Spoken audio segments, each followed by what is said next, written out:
اعوذ باللہ من الشیطان الرجیم، بسم اللہ الرحمن الرحیم۔ آج درس کون سا ہے؟ 8واں سبق یا درس، سب ایک ہی ہے، اور تاریخ جو ہے آج 12 ہے۔ کون بتائے گا کہ ہم نے کل کہاں پر چھوڑا تھا موضوع کو؟ اگر ہمارے ذہن میں موضوع ہو تو ہم نے موضوع کو کہاں تک پہنچایا تھا؟ ہے ذہن میں کسی کے یا نہیں ہے؟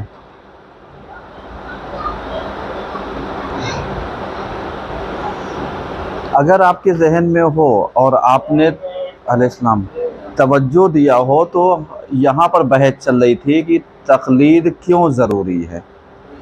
اب یہ تقلید کیوں ضروری ہے علیہ السلام، اس کے اوپر یعنی ہم نے بتایا تھا امام حسن عسکری علیہ السلام کی حدیث کو، کہ جس میں آپ نے فَأَمَّا مَنْ كَانَ مِنَ الْفُقَهَاءِ، پس جو شخص فقہا میں سے ہو۔ اب ایک سوال یہ پیدا ہوتا ہے کہ جیسے کل ہم نے کچھ وضاحت کی تھی کہ فقیہ کسے کہتے ہیں، اور آج کے دور میں فقیہ کے کیا معنی لیے جاتے ہیں۔ اسی کے برخلاف آپ نے دیکھا ہوگا کہ ہمارے چھٹے امام سے ایک روایت اور بھی پائی جاتی ہے، جس میں یہ کہا جاتا ہے کہ اگر کسی نے دین کے مسئلے میں کسی کی تقلید کی تو گویا وہ ہلاک ہو گیا۔ مطلب ایک روایت اس طریقے سے۔ اب جیسے یہ چیزیں پائی جاتی ہیں، یہ جتنے تقلید کے مخالفین ہیں، آیات اعظام کے مخالفین ہیں، جسے ہماری زبان میں اخباری کہا جاتا ہے، اس حدیث کا جمجور کیسے ہو سکتا ہے ذہن میں؟ کہ یہی چیز کہ جو شخص دین کے مسئلوں میں اگر کسی کی تقلید کرے گا تو گویا وہ ہلاک ہو گیا۔ جی بتائیے۔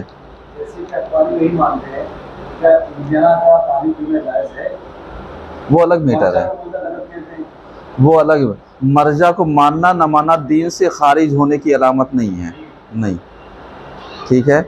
اب بہرحال جو یہاں پر سوال ہے، سوال یہ ہے، یہ اس لیے میں آپ کی خدمت میں عرض کر رہا ہوں کہ کبھی کبھی ایسا ہوتا ہے کہ ہم لوگ یعنی بہت ساری چیزوں کو نہ سمجھتے ہیں نہ سمجھنا چاہتے ہیں،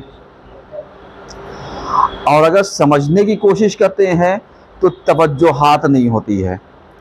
توجہ کا مطلب کیا ہوا؟ توجہ کا مطلب یہ ہو گیا کہ یعنی کسی چیز کو ڈیپ میں جا کر کے ہم نے سمجھا ہی نہیں۔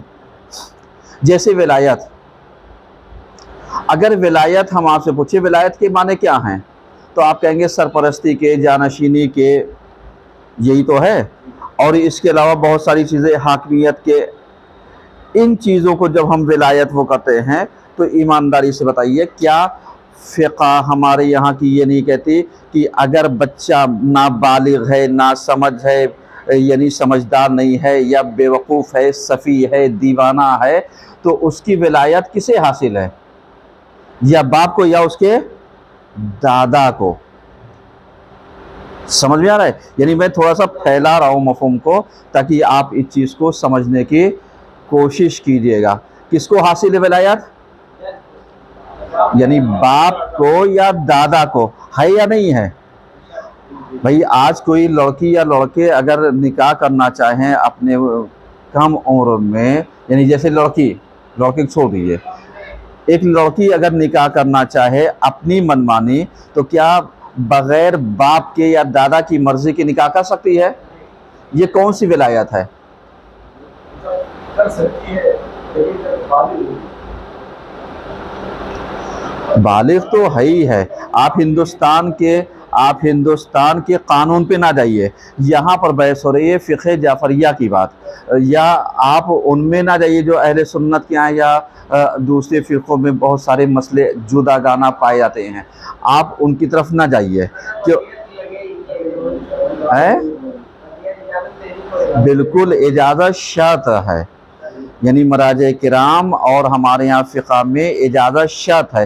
تو یہ جو شرط ہے یہ کون سی ولایت ہے؟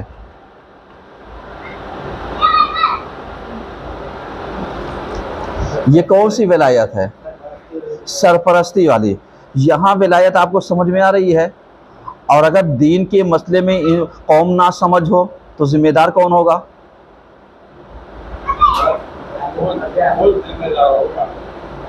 جیسے لڑکی خود ذمہ دار ہوگی. اگر باپ یا دادا اجازت نہ دے لڑکی کو شادی کی اور بغیر ان کے بتائے شادی کر لے تو کیا صحیح ہے؟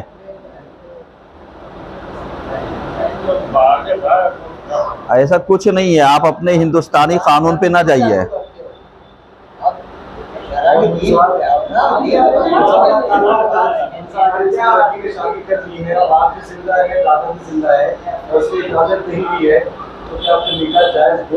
بعض مراجع اشکال جانتے ہیں، یعنی وہاں پر اشکال کا مطلب آبجیکشن ہے.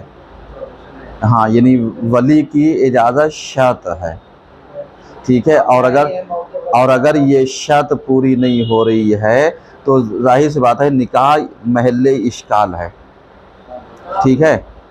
اب یہاں پر جیسے یہ مسئلہ ہم نے وہ کیا، اسی طریقے سے اگر دین کے مسئلوں میں قوم ناسمجھ ہے، قوم کے اندر شعور نہیں ہے، صحیح ہے، اور وہ انسان قوم کے درمیان جو پڑھا لکھا سمجھدار ہے، تو کیا ان کے اوپر اس شخص کو ولایت حاصل نہیں ہوگی؟ ولایت حاصل ہوگی. اسی ولایت کو تو ولایت فقیہ کہتے ہیں. بھائی ہمیں فقہ نہیں معلوم ہے، ہم مسئلے مسائل نہیں جانتے، تو ہم کس سے پوچھیں گے؟ اپنے عالم سے پوچھیں گے، مرجع سے پوچھیں گے، مجتہد سے پوچھیں گے، اس جانکار سے پوچھیں گے، صحیح ہے نا. اب کوئی صاحب کہے نہیں ہمیں ان کی ضرورت ہی نہیں ہے، کیا ہم ان کی ضرورت کو ٹھکرا دیں گے؟ نہیں. بھائی تقلید کا مسئلہ تو یہی پر آتا ہے نا کہ جہاں پر آنے کے بعد ہم اس چیز کو سمجھتے ہیں کہ یہ چیزیں صحیح ہیں، اور اگر ہم ان چیزوں کو علیہ السلام نہیں سمجھ پاتے ہیں تو اس کا مطلب یہ ہو گیا کہ ہم دین کے مسئلوں کو سمجھنا نہیں چاہتے ہیں. اب جیسے ایک روایت، یعنی اس پر ہم ڈسکس کل کریں گے تفصیل کے ساتھ، کہ جس میں یہ اخباری لوگ ایک حدیث لا کر کے پیش کرتے ہیں جس کے راوی زرارہ کر کے، احمد زرارہ کر کے، کہ جس میں یہ کہتے ہیں کہ امام کہتے ہیں کہ تقلید کرنا حرام ہے. یعنی جس شخص نے دینی امور میں تقلید کی تو گویا اس نے اپنے کو کیا کر لیا؟ ہلاک کر لیا. اب اس حدیث کو اور اس حدیث کو کیسے ہم جمجور کریں گے؟ کہیے باخر صاحب، یہیں پر ہے نا؟ ہاں، ہمارے ساتھ چلیے تھوڑا سا، تاکہ ساتھ چلیں گے تو سفر اچھے سے طے ہوگا. جو یہ ہمارا علمی کارواں رواں ہے، یہ علمی کارواں اپنے منزل تک پہنچے گا نہیں پہنچے گا؟ مگر کتاب بتایا جا رہا ہے کہ میاں بیوی خود اپنے سے دونوں وقت شادی کر سکتے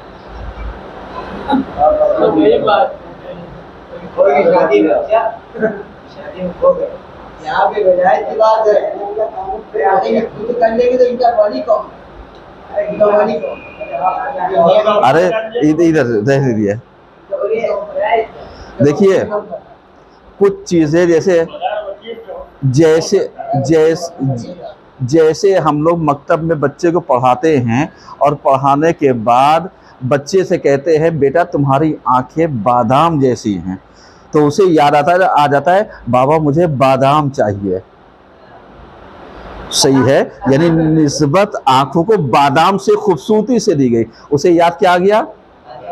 بادام یاد آ گیا. اب وہ تقاضا کس چیز کا کر رہا ہے؟ بادام لا کر کے دے دو. تو کبھی کبھی مسئلہ جو ہوتا ہے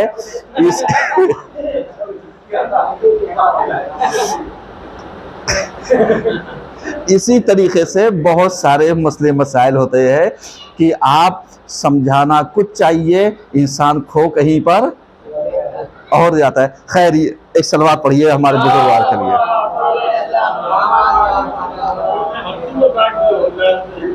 نہیں بالکل صحیح ہے. آپ، ہاں ہم آپ کے ساتھ ہیں. اب ذرا سا اس چیز کو سمجھیے گا، ہمارے امام نے ایسا کیوں کہا؟ کبھی آپ اس چیز کو سمجھتے ہیں؟ کیونکہ اخباری یہیں پر آ کر کے دھوکہ کھا جاتے ہیں، ہمارے اماموں کی کنڈیشن کو وہ اپلائی نہیں کرتے، سمجھنے کی کوشش نہیں کرتے۔ مثلا چھٹے امام کے دور میں یعنی جو اسرائیلیات اپنے عروج پر تھی، اسرائیلیات کسے کہتے ہیں؟ یعنی وہ احادیث جو پیغمبر اور ائمہ سے صادر نہیں ہوئی تھی، ان سے بیان نہیں ہوئی تھی، لیکن حدیثوں کو گڑھ کر کے نسبت انہی کی طرف دے دی گئی کہ مطلب یہ حدیث رسول اللہ نے کہی، یہ حدیث مولا علی نے کہی، یہ حدیث فلاں نے کہی، جبکہ وہ حدیث آئی ہی نہیں۔ اب ایسی کنڈیشن میں اگر ہمارے امام اپنے چاہنے والوں کو محفوظ کرنا چاہیں گے تو کیا کریں گے؟ بتائیے ذرا سا، آپ بتائیے، ہے جواب آپ کے پاس؟ چلیے میں آپ کو پیغمبر کے زمانے میں لے کر کے چلتا ہوں۔ پیغمبر کے زمانے میں اگر کوئی صاحب آ جائے کہے صاحب شراب پینا حرام ہے، کلن حرام ہے، لیکن اگر یہی شراب دوا کے لیے استعمال ہو جائز ہو جائے گی۔ اب وہ کنڈیشن کوئی صاحب ہٹا دے بیچ سے،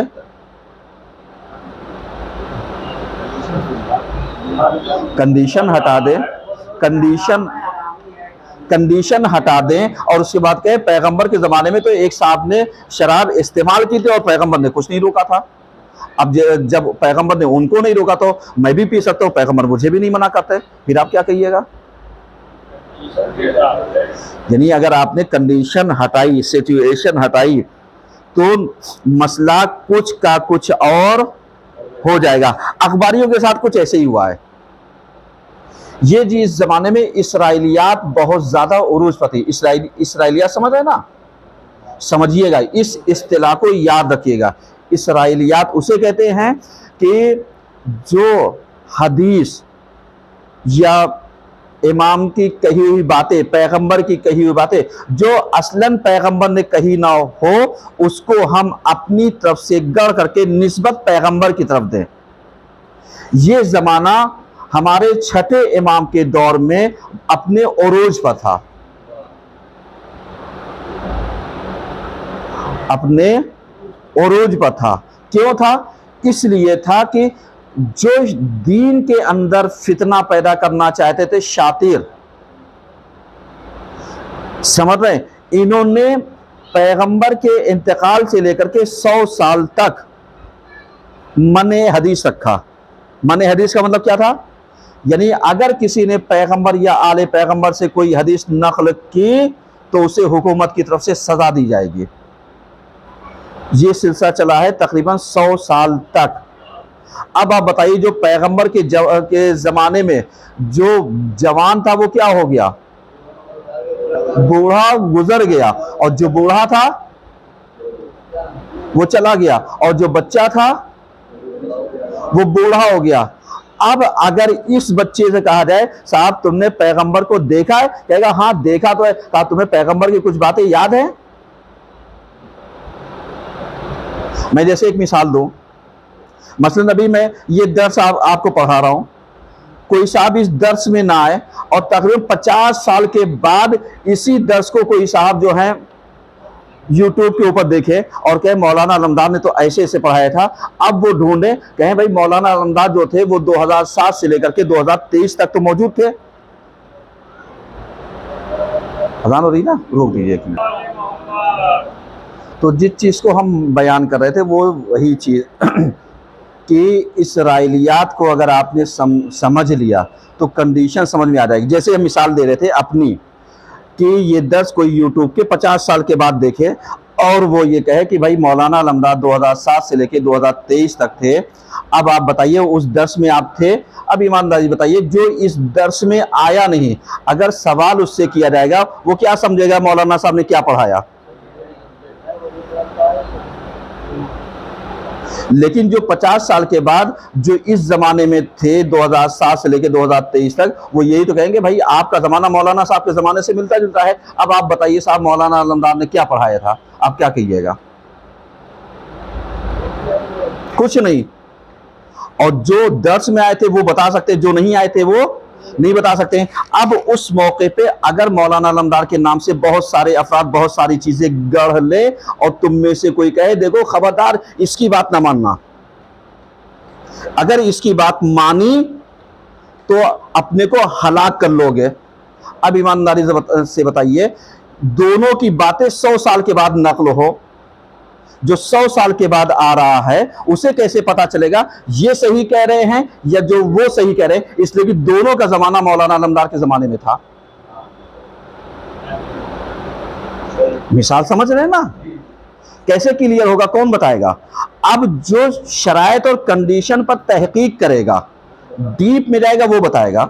مطلب جیسے امام صادق علیہ السلام کی حدیث یہی ہے، ایاکم والتقلید، یعنی تم بچو تقلید سے، فَإِنَّهُ مَنْ قَلَّدَ، کہ بے شک جو تقلید کرے گا فی دین ہی، اپنے دین میں دینی مسئلوں میں، ہلاکا، تو گویا وہ ہلاک ہو جائے گا. تو اب اس کا مطلب امام صادق علیہ السلام نے کب منع کیا، کس کنڈیشن میں منع کیا؟ کہ صاحب تقلید نہ کرنا، تقلید کرنا حرام ہے. کیوں؟ کیونکہ اس زمانے میں آپ کے دور میں کیا ہو رہا تھا؟ اسرائیلیات کو پھیلا کر کے لوگ اپنے منمانی دین کو پیغمبر سے نسبت دے رہے تھے. تو اس وقت امام نے کہا خبردار ایسے مسئلوں میں تقلید نہ کرنا، ورنہ اگر تم نے ان کی تقلید کر لی تو تم ہلاک ہو جاؤ گے، تمہارا دین چلا جائے گا. سمجھ میں آیا کنڈیشن؟ اور آج اخباری اسی چیز کا فائدہ اٹھا رہا ہے کہ صاحب تقلید کے بارے میں تو امام صادق علیہ السلام نے منع کیا ہے کہ یہ حرام ہے. یہ بھول گئے کہ امام نے کس کنڈیشن میں کس چیز کو، کس فتنے کو روکنے کے لیے منع کیا تھا. ارے بہت سی احادیث ایسے ملیں گے.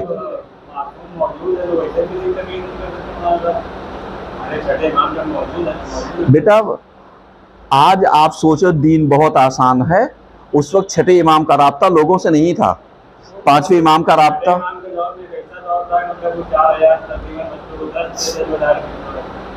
اچھا کتنا ٹائم ملا 4000 طالب علموں کو وہ کرنے کے لیے؟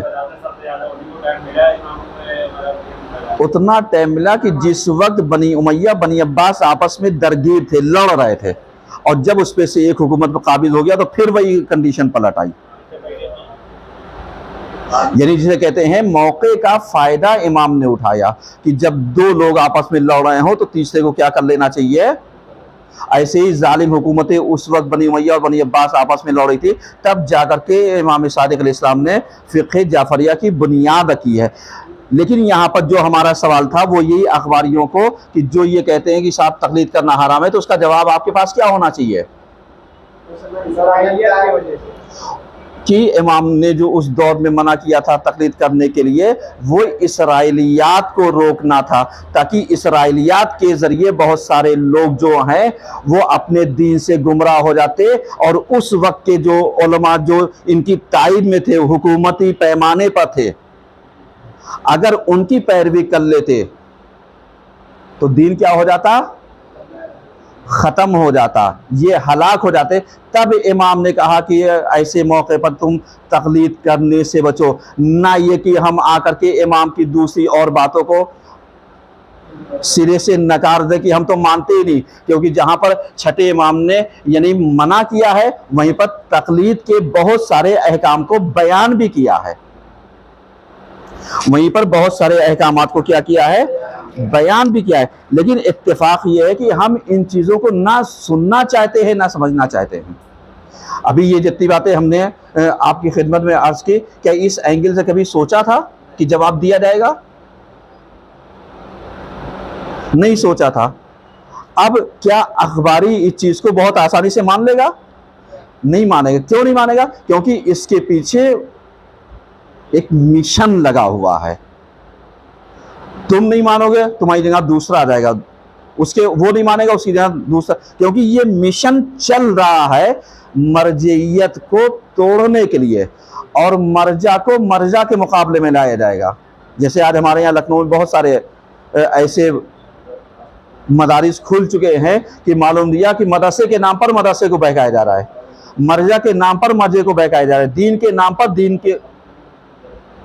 دین میں مشکلات پیدا کی جا رہی۔ سمجھ میں آ رہا ہے؟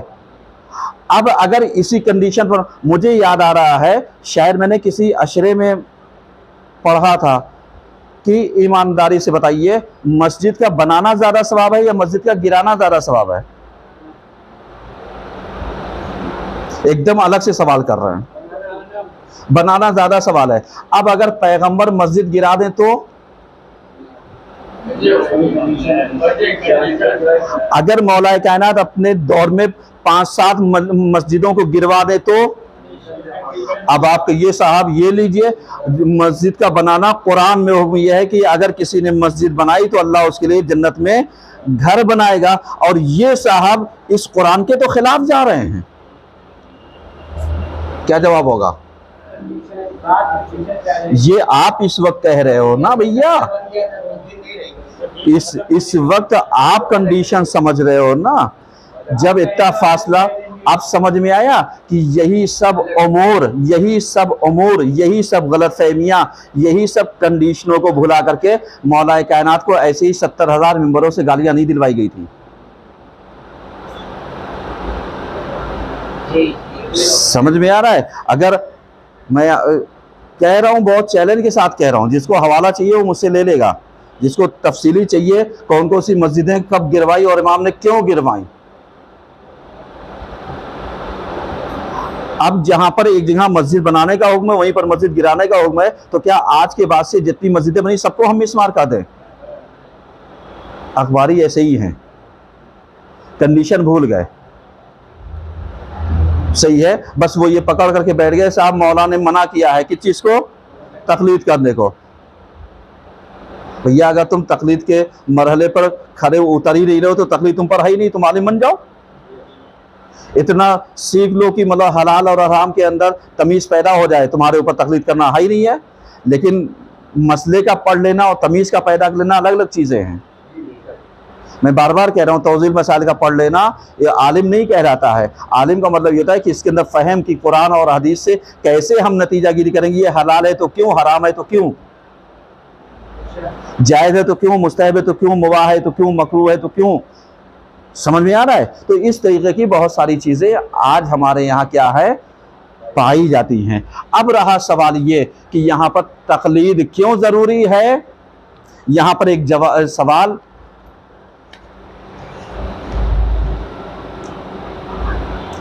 ہم الگ سے ایک پین کا استعمال کرتے ہیں تاکہ وہ نمایاں رہے۔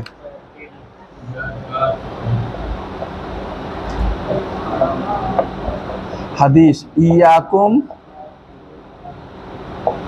والتقلید الی آخر، کہ جس میں امام صادق علیہ السلام نے منع کیا کہ صاحب تقلید نہ کرنا، پیروی نہ کرنا، یعنی جہاں پر امام نے تقلید کرنے سے منع کیا ہے۔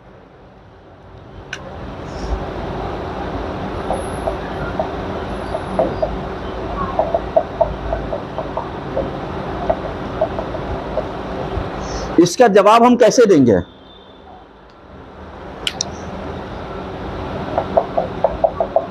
جواب یعنی امام صادق علیہ السلام کے زمانے میں بڑھتے ہوئے اسرائیلیات کو روکنا تھا۔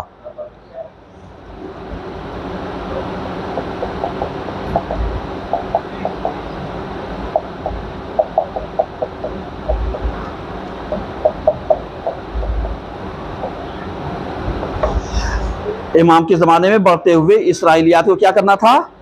روکنا تھا۔ اسرائیلیات کسے کہتے ہیں؟ من گھڑت احادیثیں جو معصومین سے نسبت دی جائے۔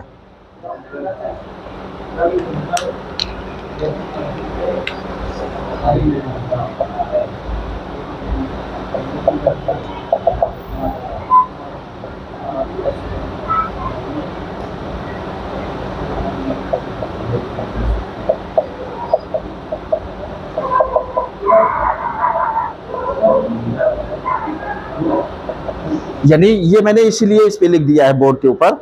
دیکھیے اردو آتی ہو یا نہ آتی ہو اس سے ہمیں بحث نہیں ہے, ٹھیک ہے, میں جو بول رہا ہوں آپ اس کو نوٹ کرتے جائیے, کیونکہ اتنے چھوٹے سے بورڈ پہ ہم کئی زبانیں نہیں لکھ سکتے, صحیح ہے. اور یہ اس لیے وہ کر رہے ہیں تاکہ ہم مقدمہ سازی کر کے آپ کو ایک نتیجے تک پہنچا سکیں, تاکہ وہ افراد جو خالی بورڈ پڑھ کر کے ہمارے علم کا اندازہ لگاتے ہیں یا ویسے وہ کہتے ہیں انہوں نے یہ پڑھایا یہ نہیں پڑھایا, وہ بتایا وہ نہیں بتایا, تو وہ پورے درس کو سمجھنے کی کوشش کریں. کیونکہ اگر دروس آپ سنیں گے سمجھیں گے تب آپ کے ذہنوں میں جو شبہات ہوں گے اس کا جواب تب سمجھ میں آئے گا. اور اگر کوئی صاحب اگر درس سنے ہی نہ, خالی آبجیکشن اور اعتراض کرے, تو ایسے اعتراضوں کا نہ کوئی یعنی ان کو اہمیت دی جائے گی اور نہ ان کے اعتراضات پر کوئی توجہ دی جائے گی. کیونکہ جب تم نے درس سنا نہیں تو تمہیں کیا پتا کیا پڑھایا گیا ہے, کس کنڈیشن میں کیا بتایا گیا ہے. ورنہ اگر آپ کو یاد ہو یعنی سید مرتضیٰ عسکری صاحب, یعنی جن کی ایک کتاب لکھی ہوئی ہے اردو میں ترجمہ ہو گیا 150 گڑھے ہوئے صحابی, یعنی فارسی میں کتاب تھی 150 صحابی ساختگی, یعنی 150 گڑھے ہوئے صحابی, یعنی جن کا وجود ہی نہیں تھا اور صرف نام ڈپلیکیٹ وہ کر کے انہوں نے یہ کہا انہوں نے وہ کہا انہوں نے وہ کہا, انہوں کا 150 نام انہوں نے تراشے ہیں جن کا تاریخ میں وجود نہیں تھا. اب آپ سوچئے ایسے موقع پر یعنی جب ناموں کو اگر کھیلا جائے اور گڑھ لیا جائے تو آپ کو کیسے پتا چلے گا زمانہ رسول اللہ میں کون تھا, آپ کو کیسے پتا چلے گا زمانہ علی میں کون تھا, آپ کو کیسے پتا چلے گا زمانہ حسن میں کون تھا, آپ کو کیسے پتا چلے گا کہ زمانہ حسین میں کون تھا. اسی طریقے سے آخری امام تک اگر آپ دیکھیے گا چھٹے امام کے بعد سے لے کر کے 8ویں امام کا زمانہ جو جہاں تک آیا ہے یہ اسرائیلیات عروج پر تھی. اس کے بعد ہمارے ائمہ کی کوشش سے اسرائیلیات کو دبایا ہے, تو پھر ہمارے 9ویں امام 10ویں امام 11ویں امام ان لوگوں نے یعنی آخری امام کے اوپر جسے کہتے ہیں توقیف کا مسئلہ, یعنی اس مشن کو لا کر کے رکھا ہے جو غیبت کے بارے میں تھی, یعنی توقیف غیبت کی مقدمہ سازی 8ویں امام کے زمانے سے شروع ہوئی ہے. سمجھیے گا آپ اس چیز کو, یعنی جہاں پر اسرائیلیات کو لا کر کے گڑھ دیا گیا تھا, جہاں پر ان چیزوں کو پیش کر دیا گیا تھا, وہیں پر ہمارے ائمہ نے یعنی غیبت کی چیزوں کی مقدمہ سازی 8ویں امام کے زمانے سے شروع کر دی تھی.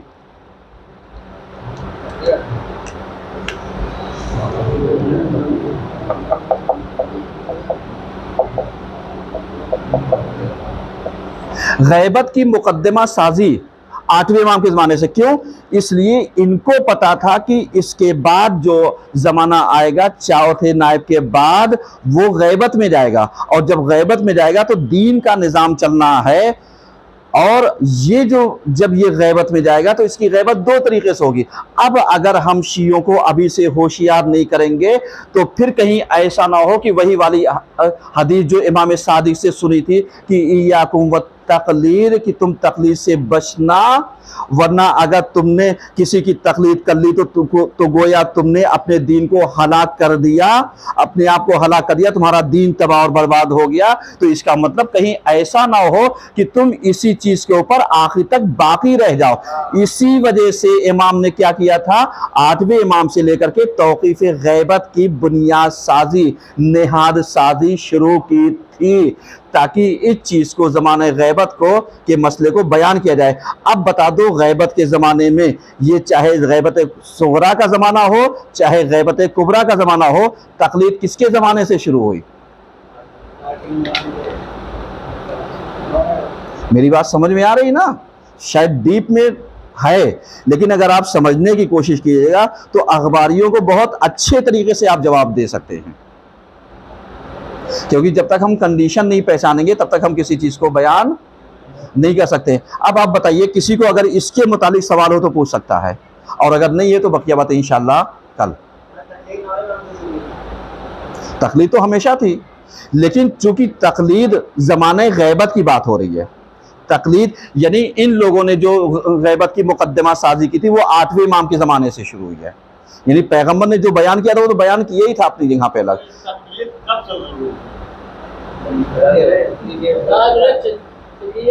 یعنی پوری رامائن دیکھ لی آپ نے، پتہ ہی نہیں چلا سیتا کون اور رام کون۔ ہمارے زمانے میں تقلید کا نام نہیں۔ چلیے انشاءاللہ کل اس موضوع پر ہم ڈسکس کل کریں گے۔ صلوات پڑھیے سب مل کر کے۔